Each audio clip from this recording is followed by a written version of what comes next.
Hi friends, எல்லாம் like and subscribe பண்ணிக்கிங்க. இப்போது ஆட்டு பண்ணை வைக்கணும்னா பரண் மேலே போடணுமா இல்லை நிலத்துல வளர்த்தணுமான்னு நீங்கள் முடிவு பண்ணிக்கிங்க. ஏன் பரண் மேலே போடணும் அப்படிங்கிறனா, நாய் தொல்லை இருக்காது, ப்ளஸ் உங்களுக்கு வந்து புழக்க கூட்டுற வேலை இருக்காது.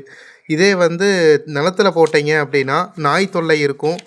அதை வந்து பாதுகாப்பாக வளர்த்தணும். ப்ளஸ் வந்து டெய்லி கூட்டி எடுக்கிறது நமக்கு வந்து பெஸ்ட்டு. இப்போ ஆட்டு பண்ணையை பற்றி பார்க்க போகலாமா? இப்போ நீங்கள் 10 ஆடு வச்சுருக்கிறீங்க அப்படின்னா அதுக்கு 1 ஏக்கருக்கு தீவனம் பயிர் வந்து ரெடி பண்ணிக்கிங்க. ஆடு வந்து செம்பிலி ஆடாக வாங்குறீங்களா, இல்லை கிடா குட்டியாக வாங்கி மேய்ச்சி விற்கிறீங்களா, இல்லை ஆடுகளாக வாங்கி குட்டி விற்கிறீங்களான்னு நீங்கள் முடிவு பண்ணிக்கிங்க.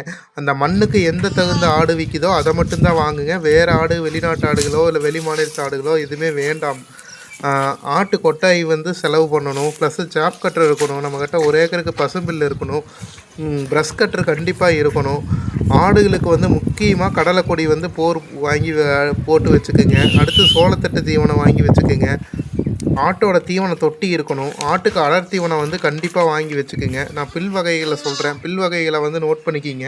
சவுண்டால் பில் இருக்கணும், அகத்தி இருக்கணும், குதிரை மசால் இருக்கணும், வேலி மசால் இருக்கணும், கோஎஃப்எஸ் 29, கோஎஃப்எஸ் 31 இருக்கணும், சூப்பர் நெட் பயிர் இருக்கணும், மல்பரி இருக்கணும், கோ6 இருக்கணும். அடுத்தது பார்த்துட்டிங்கன்னா அடர் தீவனத்துக்கு உண்டானது.